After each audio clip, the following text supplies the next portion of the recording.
You guys want to delete your PayPal account? Well, you guys are at the right video because according to the title, you guys might have already known what this video is about. This video is about deleting your PayPal account. So yeah, watch these steps carefully and you guys will know how you guys can delete your PayPal account as well. And it's pretty simple, so you guys don't have to worry. But don't, skip this video, because if you skip, then you guys might get confused. So watch this video until the end fully, alright?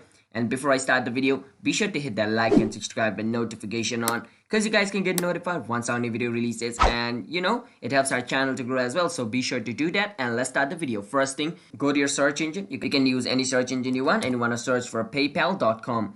You want to go to this website, which is called paypal.com, and log into your account if you guys haven't logged into your account. But since I've already logged into my account, I'm already in my account. Once you're in your PayPal account, basically this is going to be the web browser. And what you want to do over here is you want to click on this gear icon over here, which is right beside the notification bell and beside, log out button as well. Once you come to this setting, come to your account setting over here. Once you're in your account setting, you want to scroll down at the bottom until you see close your account. Once you see close your account, you want to click on close your account, click on close your account.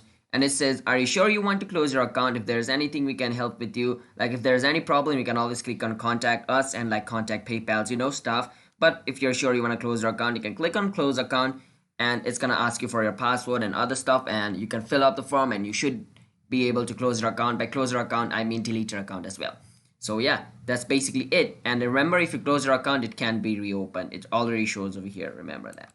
So keep that in mind. So hope you guys enjoyed this video and found this video helpful. So if you guys, have not subscribed yet, then be sure to hit the like and subscribe button with notification on, because it helps our channel to grow, as I said in the beginning. And if you guys have any question, you can ask us in the comment. I'll be happy to answer you guys. And I'll see you guys in my next video. Until then, bye bye.